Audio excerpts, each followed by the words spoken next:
From the Hussman School of Journalism and Media at the University of North Carolina at Chapel Hill, covering the full range of Tar Heel athletics. This is Sports Extra.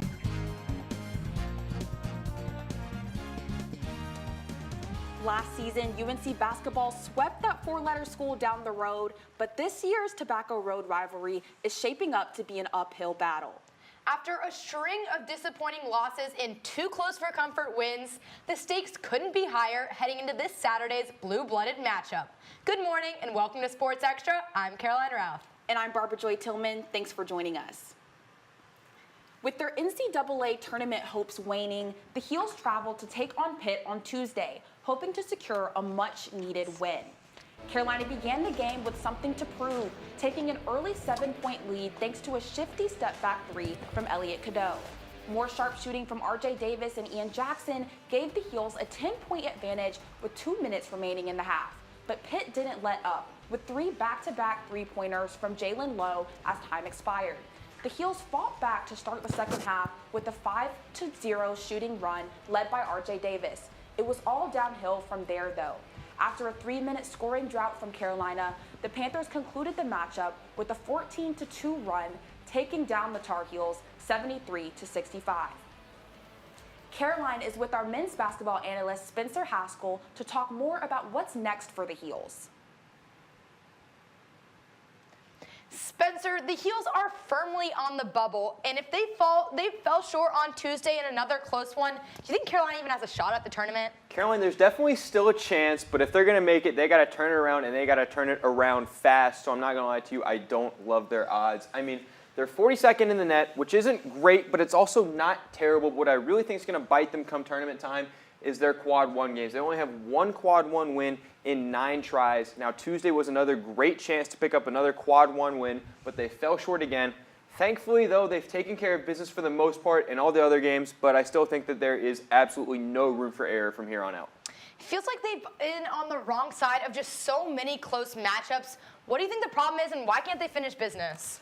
I don't think you can point to one specific thing, Caroline. It feels like every single game, every single close loss, there's something different. For example, on Tuesday night or at Wake Forest last week, the offense has just completely fallen apart inside the last 5 or so minutes. But then you go back to a couple weekends ago against Boston College, and while, yes, they won, the offense looked great, they score over 100 points, but then at the same time, you give up almost 100 to one of the worst offenses in the ACC. So I definitely do think, though, that the outlook of this season and the NCAA tournament resume would look a whole lot better if they were able to find themselves on the right side of some of these close losses. Well, they'll have that chance tomorrow on Saturday to take on the Duke Blue Devils and hopefully get another quad one win. How do you think these two teams stack up? Not going to lie to you, Caroline, not very well. I think Carolina trying to guard Duke would be equivalent to, you trying to guard me. I mean, Duke is massive 1 through 5, obviously headlined by the two monsters in the front court, Malawak standing at 7'2", Flag standing at 6'9", and Carolina just does not have that size. So I'm really interested to see what they're going to try and do to try and limit that much larger Duke roster. And then on top of that, it's not like they're getting Duke at a bad time either. I mean, they're the number 2 team in the country. They're on a 14-game win streak, and playing in Cameron is never a walk in the park, no matter how good you are. So it certainly looks like Carolina is going to have to play a near perfect game if they want to get the job done and have a fun bus ride home on Saturday. Well, you heard our take from Spencer here in Chapel Hill, and we decided to send Sports Extra reporter Anna Lively to enemy territory. She's on Duke's campus right now to see how things are going. Anna?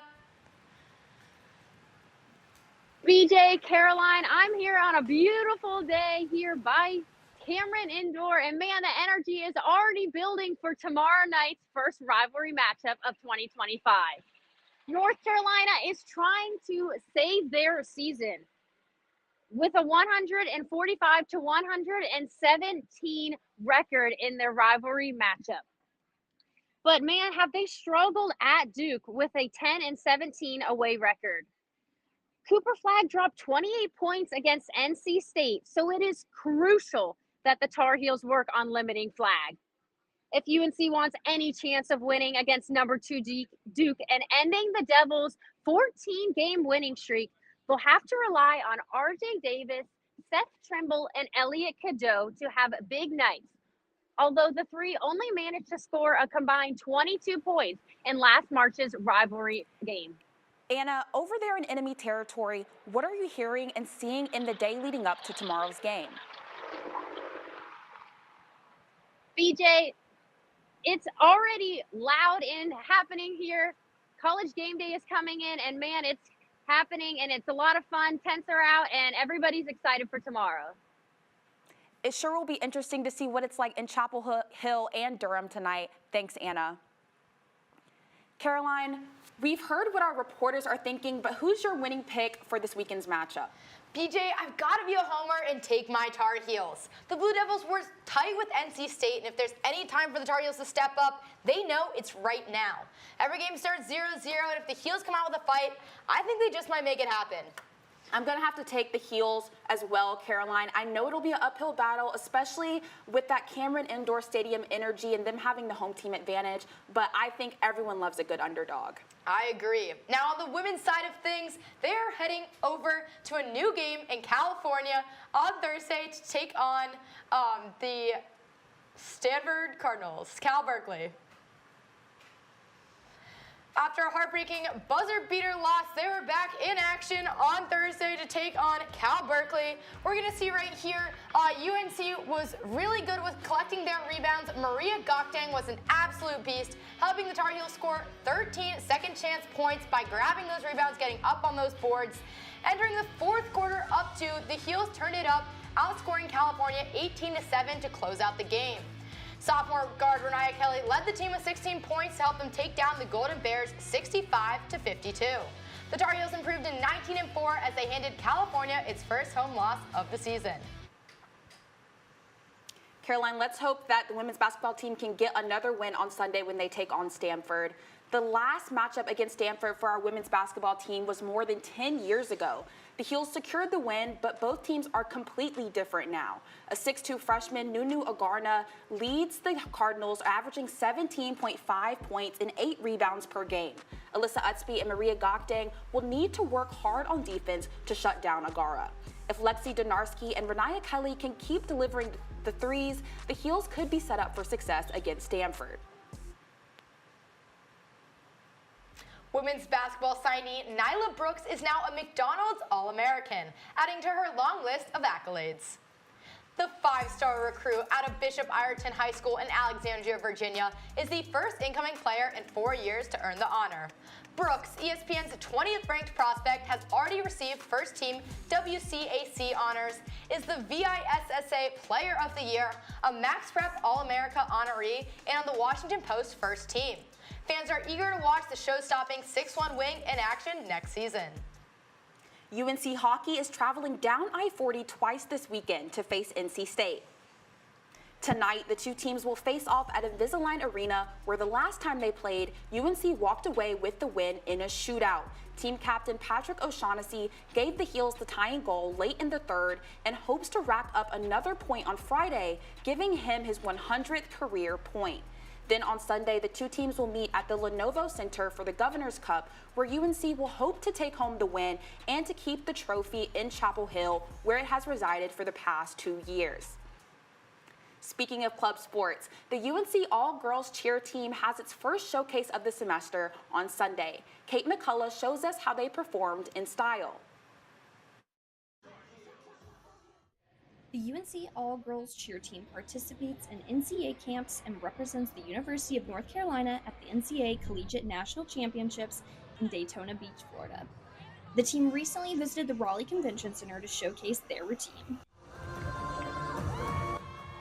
The theme this year is just kind of like new, just kind of fresh and new. We got like new uniforms this year. We got, a lot of new members, like almost half of our team is new people. So we just wanted to like everything new and great and just keep going.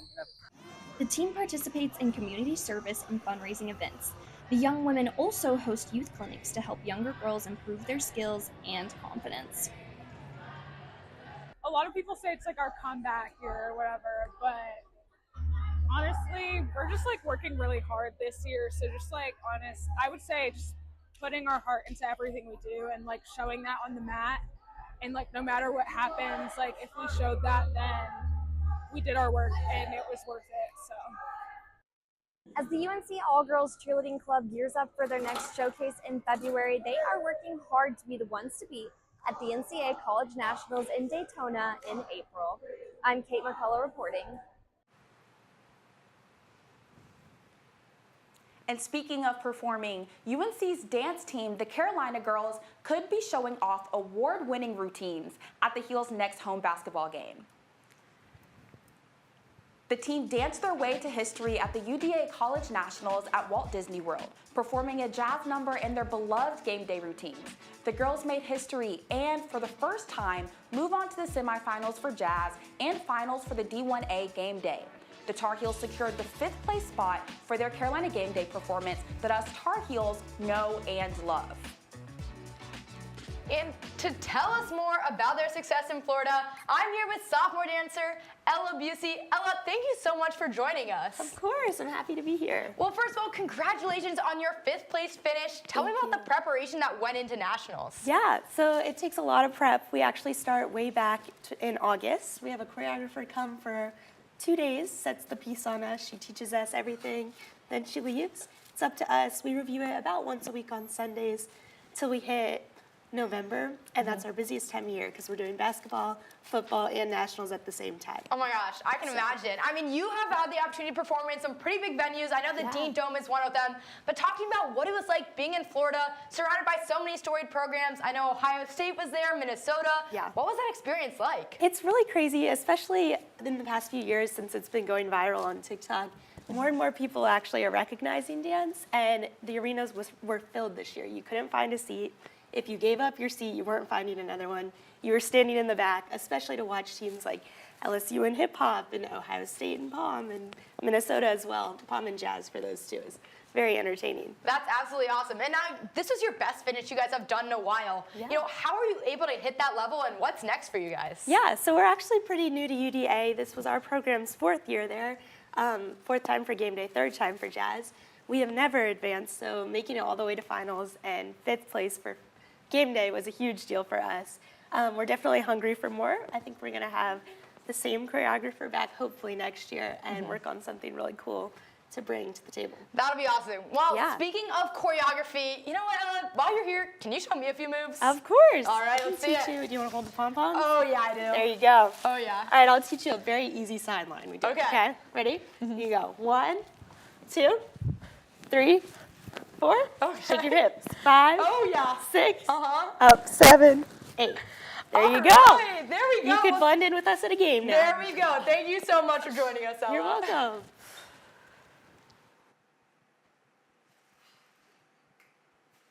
UNC football has announced its 2025 schedule, which will be its first under newly signed head coach Bill Belichick. The season will open with a Monday night home matchup against TCU on September 1st. The team's first ACC matchup will be on October 4th against Clemson at home. Additional home matchups will include Richmond, Stanford, Virginia, and Duke, and UNC will face Charlotte, UCF, California, Syracuse, Wake Forest, and finally NC State away. There's still no word about a spring game, and the program also announced that Kenan Stadium will return to natural grass for the 2025 season. And speaking of UNC football, former quarterback Drake May of the Patriots is at the Pro Bowl game at Orlando right now. He's the second rookie quarterback to be selected for the Bowl this year. Speaking of other successful former UNC athletes, Jenny Chu and Aaron Matson are 2 of the 3 Hussman graduates named to the Forbes 30 Under 30 list. As the youngest head coach in NCAA D1 history, Aaron Matson has led the team to a national championship, 2 ACC tournament and regular season titles, and an overall record of 38-4 in just 2 years. Prior to her coaching career, Matson won 4 national titles and was named National Player of the Year 3 years in a row. Jenny Chu graduated from Carolina in 2017. The former Tar Heel took part in founding the country's first 24/7 soccer broadcast, CBS Sports Golazo Network. She's also the host of the first televised women's soccer show, The Attacking Third. In addition, Chu is an Emmy Award winner from her work as an on-air talent and producer for a docuseries following the preseason of Orlando City, South Carolina's MLS team. Men's lacrosse player Owen Duffy returns for his sophomore season with the preseason All-ACC team member honor. Last season, Duffy was All ACC as well as ACC Freshman of the Year, scoring 32 goals. Duffy's speed and agility allow him to quickly penetrate the defense, and he always does it with his signature fist pump in the air afterward. Duffy and his teammates look forward to the season opener at Dorrance Field against Michigan on February 8th. Women's lacrosse has grown the coaching staff with alumni star player Kayla Wood. Wood will help out the Tar Heels on the defensive end. She was a Tar Heel player from 2018 to 2021. During her time at UNC, Wood and the Heels made 3 Final Four appearances, won 3 ACC regular season conference titles, and 3 ACC tournament championships. UNC Fencing's Eldon Wood is the ACC Fencer of the Week after his 3 straight wins against number 5, Penn State, Wagner, and Haverford. Wood finished the Penn State Invitational with a 15-2 record. He also earned 5 wins against number 3, Columbia, and number 4, Princeton. Carolina track and field athlete Tommy Kitchell is the men's ACC Field Performer of the Week. Kitchell, now ranked as the 2nd best shot putter in UNC's history, threw an absolute cannon of 19.69 meters at last week's Hokie Invitational. After his performance in Blacksburg, Kitchell is the leader in the ACC and number 2 in the country. If national champion and Mac Herman Player of the Year wasn't enough, Kate Fossey is adding another title to the collection, Honda Award winner. The Honda Award goes to the best female athlete in the sport. Fossey, the junior, had a standout season, being the nation's outright scoring leader, tallying 20 goals on the season. With flashy faraway shots and clutch headers in the right time, Fossey joins a legendary squad of Tar Heels who have won the award, including Crystal Dunn, Heather O'Reilly, and Mia Hamm. All eyes are on Fossey as she's now a finalist for the 2025 Honda Cup, given to the Collegiate Woman Athlete of the Year. We'll know more about that in June. 2 more women's soccer players have been invited to preseason camps with the National Women's Soccer League. Defender and midfielder Emerson Elgin has been invited to train with the North Carolina Courage, and midfielder Aria Nagai has been invited to the Utah Royals. They join teammates Trinity Armstrong, Maddie Dowling, and Claire Gagny as invitation recipients. If you want to keep reliving the magical 2024 season of the national championship team, you're invited to the premiere screening of our 30 for 30 style documentary, Why Not Us, on February 26th. Carolina Wrestling will face the Wolfpack at home tonight in a fight for first place in the ACC. The 18th ranked Heels are looking for an upset to break 6th ranked NC State's 11-match winning streak. Last year's NCAA quarterfinalist UNC's Lachlan McNeil will likely face off against Coy Buse-Jones. Joshua Agunsanya, a standout in Carolina's victory against Duke earlier this month, is likely to compete against Maddie Singleton. The match will be in Carmichael Arena at 7 p.m.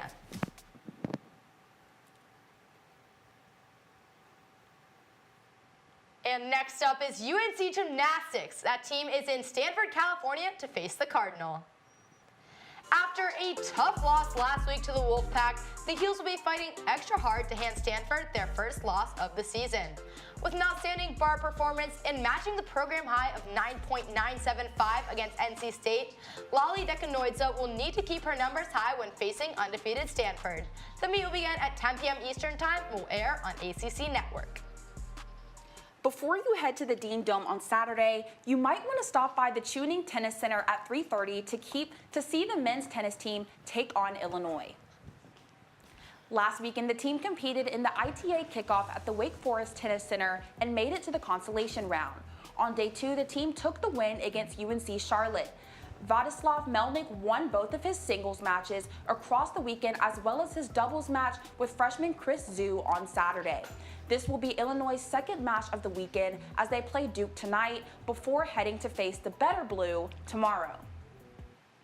The number 8 women's tennis team will face the undefeated number 1 Georgia Bulldogs in Athens tomorrow. North Carolina has won 10 of the past 11 matchups against UGA. But with standout senior Dasha Vidmanova leading Georgia this season, the Tar Heels will need to bring their best game. In the latest ITA singles and doubles rankings, 5 Bulldogs are featured, with Vidmanova setting the pace. With two powerhouse programs set to clash, this matchup promises to be a thrilling battle on the indoor stage. You guys voted on our Instagram and the results are in. It is time to announce our first winner of 2025 for the Play of the Week. Drake Powell secures a pass from Elliot Cadeau and absolutely slams in a shot over a Boston College player. Make sure you tune in on Monday for our two new candidates for Play of the Week. Nothing beats a good rivalry. Lakers, Celtics, Ohio State, Michigan, Red Sox, Yankees, and of course, as Charlie Costal reminds us, UNC Duke. The Tobacco Road rivalry has been blazing since the two teams met on the court for the first time in 1920. I remember in 2016 we played Duke. We were outranked them by a large amount.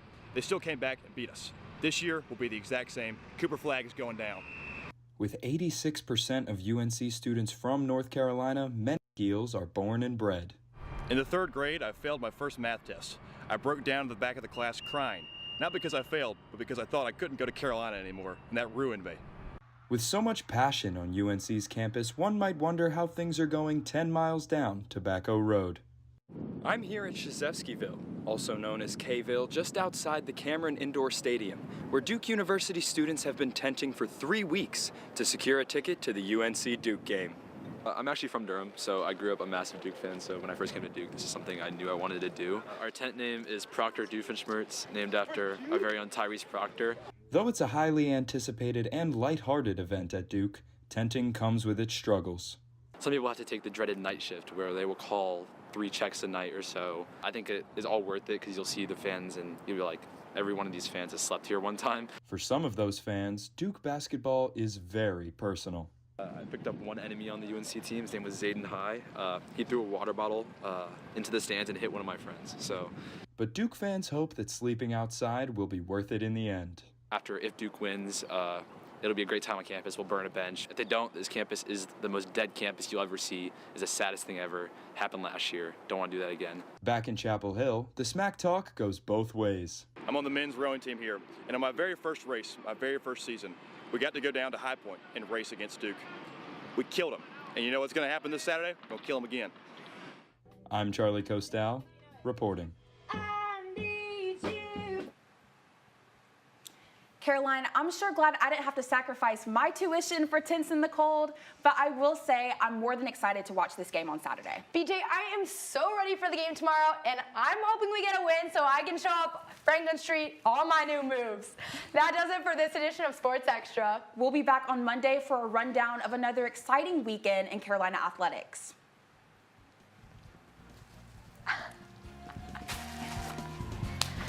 Oh.